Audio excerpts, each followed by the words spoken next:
Hey, so people have been asking, okay, Matt, how did you set up your system of where you're at? And so um, I'm more of a visual learner. So what I'm gonna do is let me get a marker here. Is I'm actually going to kind of show what what I'm doing, kind of what it looks like, and, and then we can talk about it, right? So um, I have three three main groups. Okay, we're just gonna make this simple. So there's three main groups. So one, two, three. And what I do is, this is me right here. What I do is I provide deal flow for them. Now, well, sorry, you can't even see this. And so I'm right here, and then I have these three main groups, and I provide deal flow for them, right? Um, now, now this deal flow is, let's say this sector, oh, it's kind of glaring here. Let's say this sector here is construction, right? Service oriented type businesses. Let's say this is e-commerce, SaaS, micro SaaS type businesses, more online, right? Or monthly subscription type businesses, educational. Um, and then right here, let's say it's specifically like engineering or manufacturing type businesses. And so what I'll do is I will provide deal flow for these three. And that deal flow could be, I mean, consistent deal flow that's actually pretty good is, let's say that you're getting a deal, a viable deal a week to one of these individuals, or two. Two would be really, is pretty good also. Is I'm getting one to two to these individuals a week saying, yes, I'm interested in speaking about a possible acquisition or strategic partnership. Um, So this is how I provide them value. Now, the significance of these teams is they have their, of these individuals is they have their specific teams, right? So they have their fractional CFO, they have an attorney, right? And then they have their different other people on the team to do due diligence and debt financing and the lenders and things along those lines, right? So how do we set that up, and how do we create ourselves and put ourselves in such a situation to minimize, to mitigate our risk, right? Because it's commission based, and it's the type of industry where it's, hey, you're gonna sink or soar, and it's like feast or famine, right? Well, all these different sayings, that are out there, but you make it, or you don't, and it's constantly a grind, right? And so how can you mitigate it and take yourself away from that? Well, first of all, I mitigate it. One is because I'm not stuck with just one company, right? Now, yes, I put a lot of time and energy in each of these companies providing deal flow, but they're from different sectors, so they're not necessarily competing with each other, right? And now what we will talk about also is the deals that don't go through, that fall to the wayside, where they say, thanks, no thanks, it's not like it's not for us, it's not viable. Where do we take that deal, and what do we do, right? So um, what I'll show here is I'll have my same group, so one, two, three, and then they each have their teams, right? And here I am, okay, and I hope this makes sense, because I'm going to draw this out a little bit. So here I am. I'm providing deal flow to one, two, three different teams, okay, and or individuals that have their different teams, and they'll do due diligence.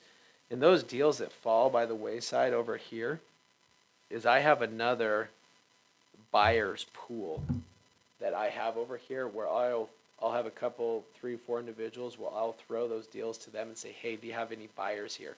And these are private equity, family offices, or just individual investors. And they either say yay or nay. So here is usually my first go-to, because this is the long play, right? Um, that's where the cash flow comes over time. That's consistent and more passive.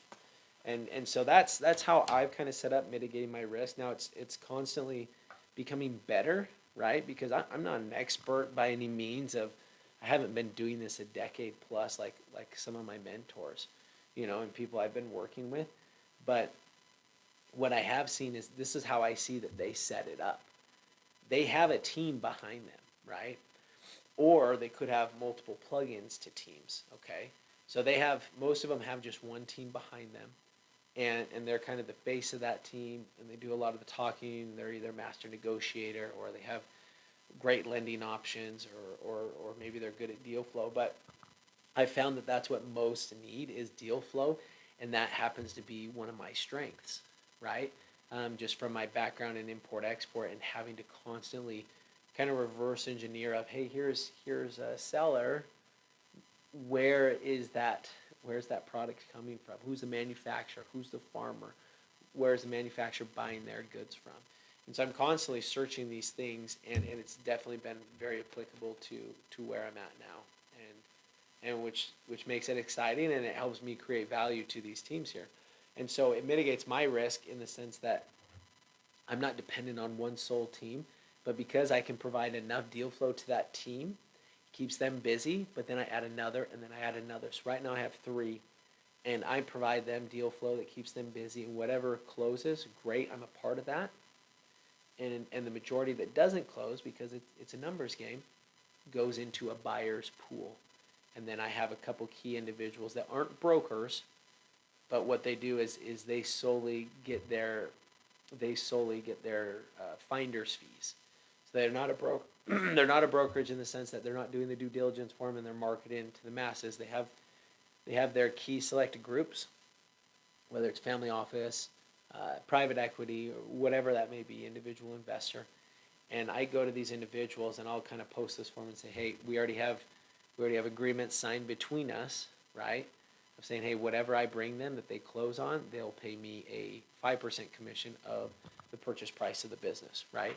And the expectation is that owners or decision makers, it's basically the owners or the principals, CEOs, executives, get on the phone with each other.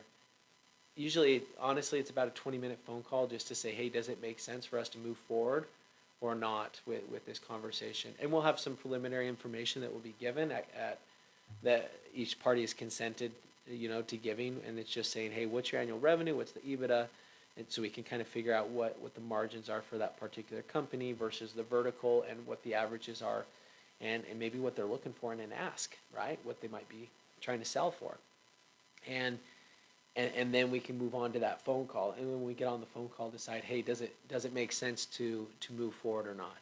And it's very effective, I feel like, just because none of this beating around the bush, waiting for a week, 2 weeks to get responses, and then a middleman, a broker in the middle. It's get these guys together, figure it out, and then let's go on to the next, right?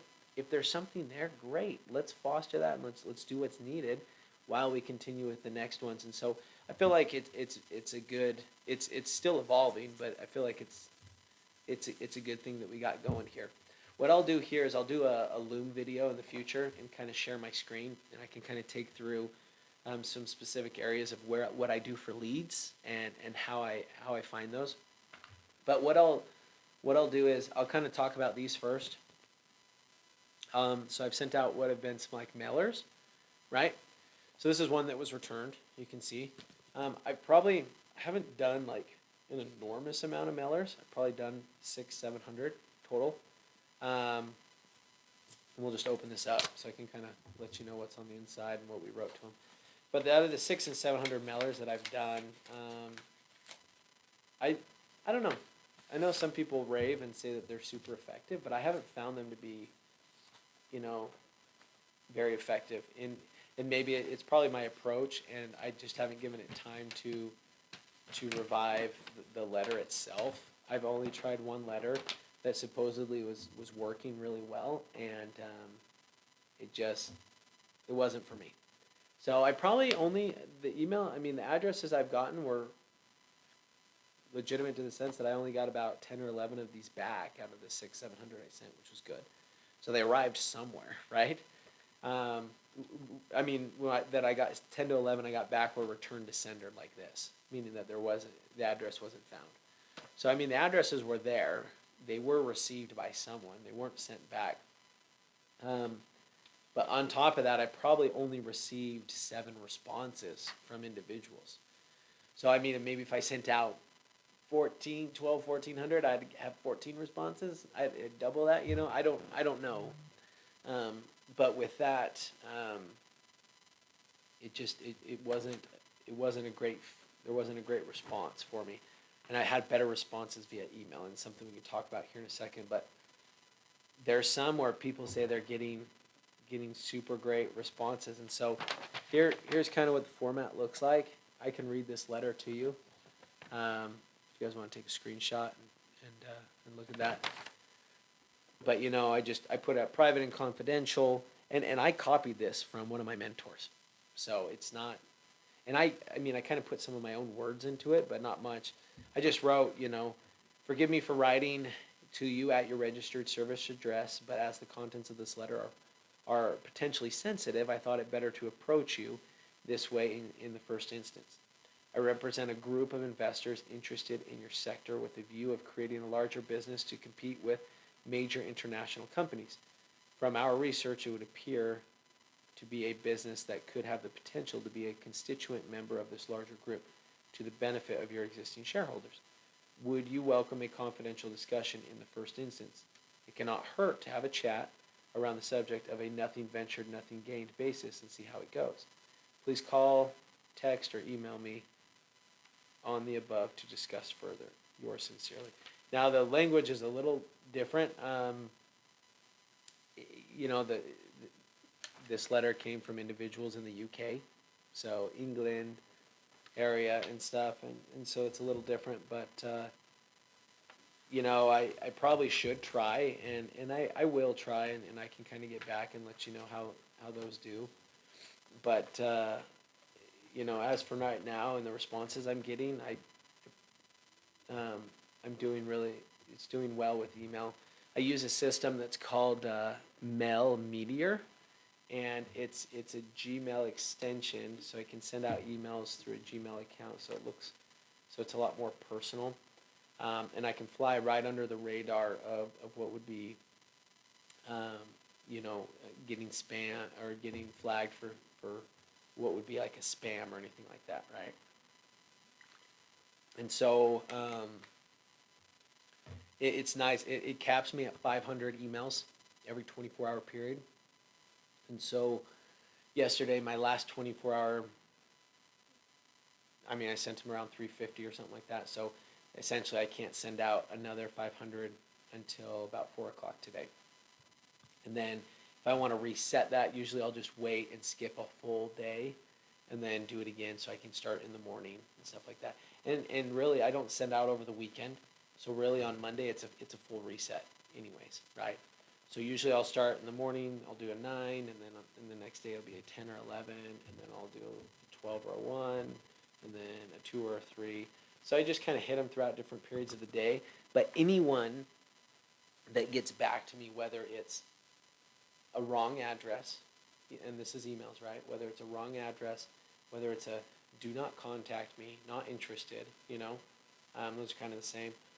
Or yes, I'm interested, or or undeliverable, or marked as canned spam or whatever, right? If it comes back to me, no matter what, like a non-deliverable, I take that and I will copy that address.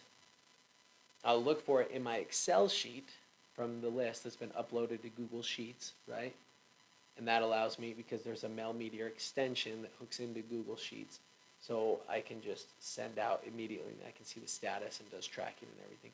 So I'll go back to that Google Sheet, that list, and then I'll do Control F, and I'll search that email. And then when it's found, I'll delete that row, so I completely take it off the list.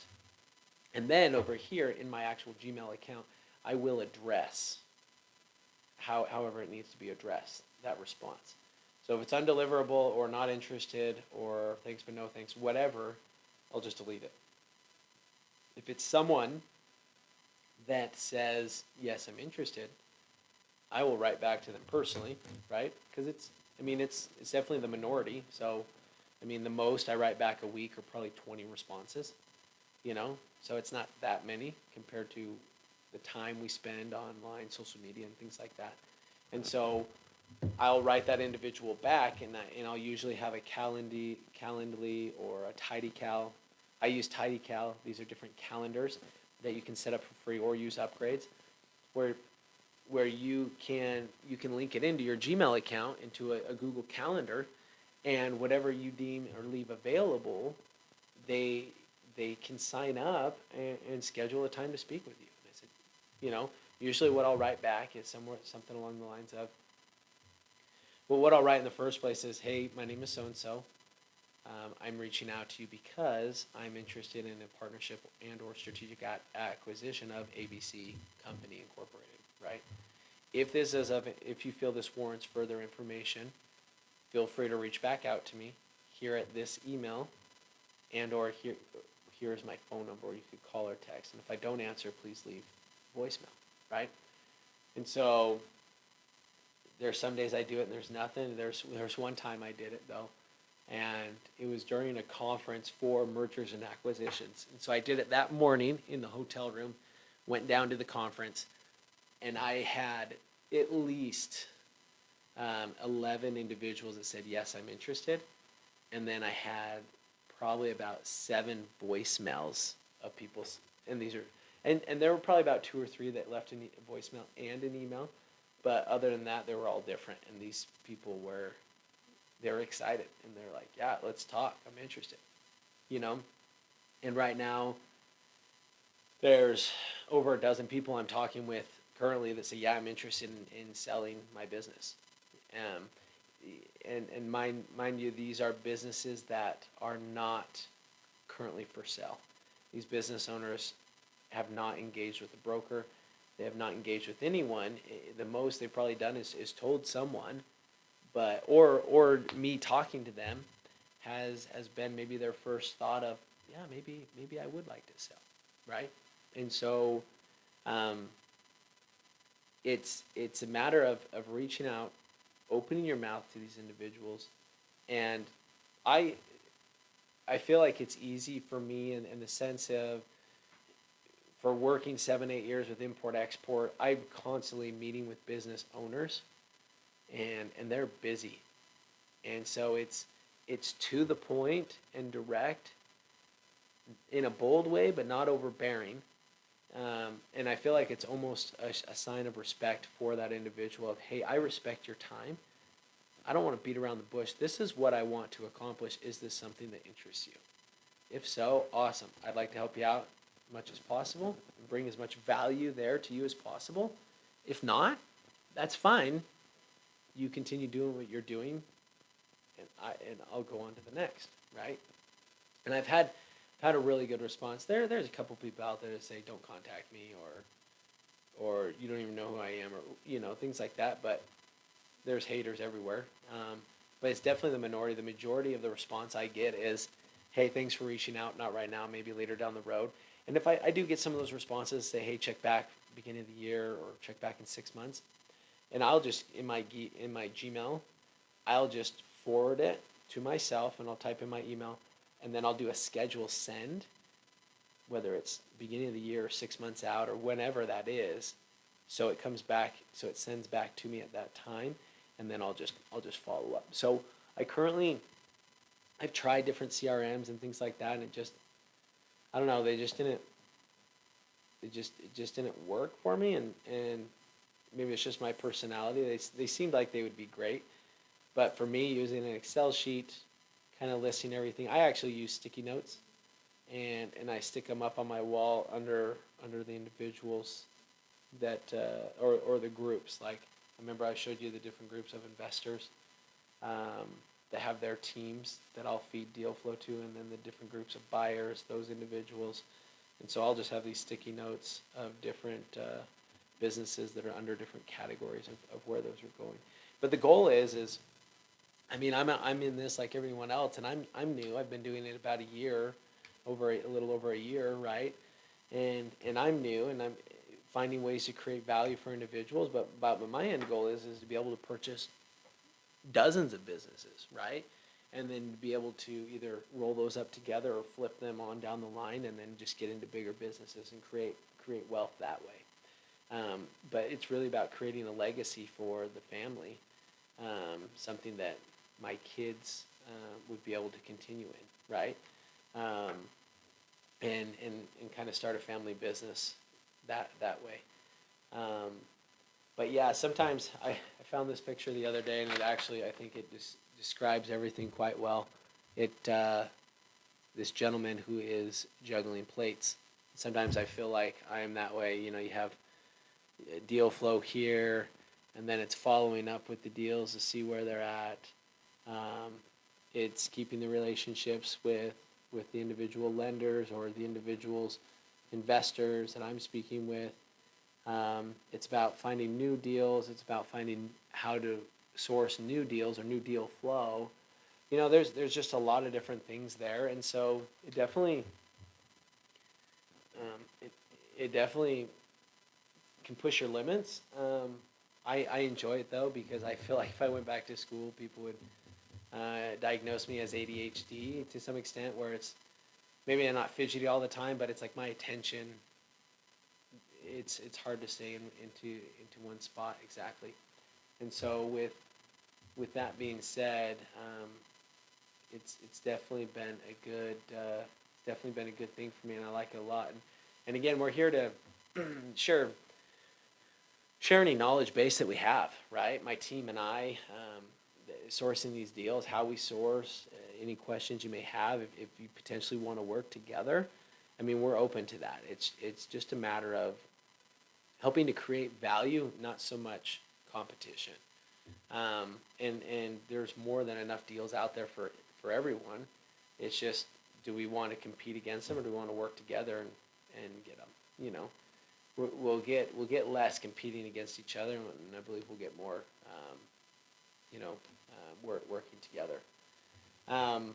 Yeah, but with that being said, the mailers, you know, if anyone finds one that works well, let me know. I'd really be interested, just to kind of mix things up a little bit. But I've been concentrating on emails, and I only do emails that go to CEOs, business owners, executive, principals, presidents, kind of people that have that role of, I am the owner of the business, I am running the business, have that decision maker mantle placed over them to be able to give us a quick answer, right? Yes, we're interested in selling a business, or no, not at this time. And really, with that being said, it's hustling. There's no way. It's not a get rich quick. There's no way over it, around it, through it. It's just, you just gotta do the work, right? And so some people aren't aware that it could be as easy as making sure you have a library card. Go to the library. They are a wealth of information when it comes to searching for business owners. They have databases of business owners, and you can get those lists. Sometimes it costs money, sometimes it doesn't. But a matter of getting those lists, and being able to get into that and contact these people, it's amazing. There are lists out there that don't necessarily have to be paid for, right? A lot of these companies are going to try and sell you lists of, we have, I don't know how many small businesses we have in the U.S. right now, but the database that I found, and different databases I've been looking at, there's about 16 million plus that they have on file. I know new businesses are being created every day, and I know businesses are going out of business every day.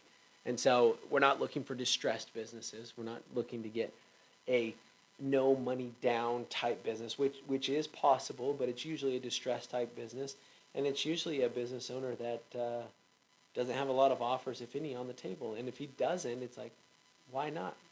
It should make you ask why, and at least know what you're getting into. I think you have a plan beforehand doing that. Just like going into real estate or anything else, it takes strategy. It's not going to be the easiest thing to do, but it's definitely worth it, right? And it's a great thing.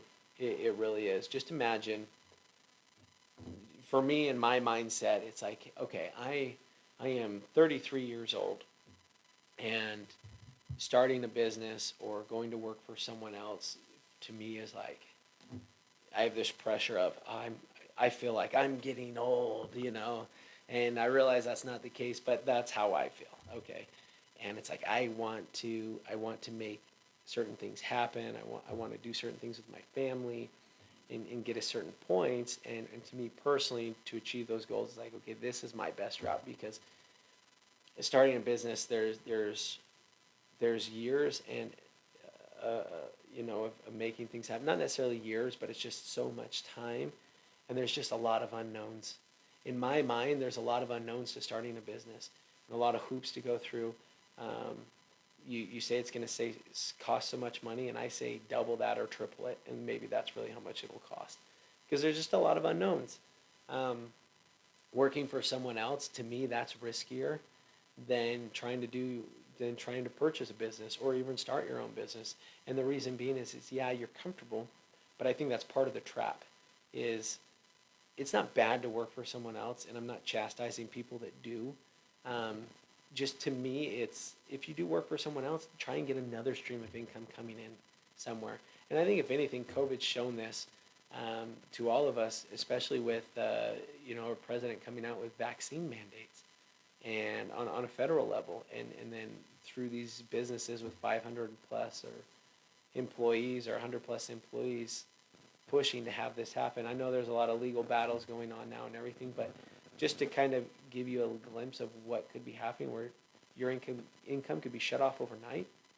To me, it's risky to have one income, but the more you diversify that income, and you have two streams or three or five, what are the odds of all those being cut off, and you or I being cut off immediately? They become very slim. And so the race is to bring in as many solid incomes as possible. And if you and I think it's the average millionaire has 5 to 7 income streams. Um, there's a reason, right? And your employment could be one of them, and it could be a great job, great benefits, and everything. And so that's not bad. It's just, are you dependent on that or not? And if you are, do you have extra money? Because maybe it's not the money to get into something like this. Maybe it's your time. And if that's the case, let's partner. If it's the right fit, or let's get you the right partner, right? Let's get you lined up with the right people. And so that's what we do for individuals already. Also, we have individuals that say, hey, I have money, I just don't have the time. And I realize that it's risky for me to only have this one income stream, but the income stream is so good. And that's kind of the bait and hook right there, hook, line, and sinker. and but it's like, okay, well, let's put that money to work for you in creating what could be another solid or a couple different solid income streams through acquisition, right? Now, it doesn't mean we're going to go out and buy businesses and an LLC in your name, and good luck, right? But this world is, I mean, everything's negotiable. And so you could be investing as part of a business, more of a silent investor, and kind of an equity in that company where you just get checks on a quarterly basis or whatnot, and maybe you're on the board. Kind of help you transition from where you're from to where you need to be. We could even help you to start to see, hey, can we just free up your time? Excuse me, to where you're working now, and then helping you bring in other aspects of income. There's a lot of amazing things that can be done. The only reason something wouldn't get done is just your lack of action, right? Something that doesn't get done in my life, it would be because of my lack of action. And so you're only as good as your actions, right? Because up here we can think we're so much, but as long you need to take it from your head to your heart and actually act on that.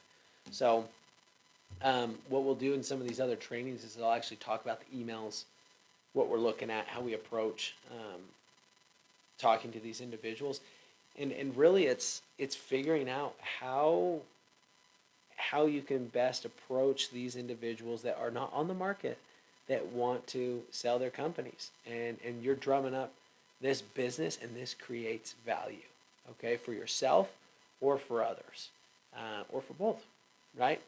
And you can bring in as many leads as you want. It's just really up to how much time you want to put into this.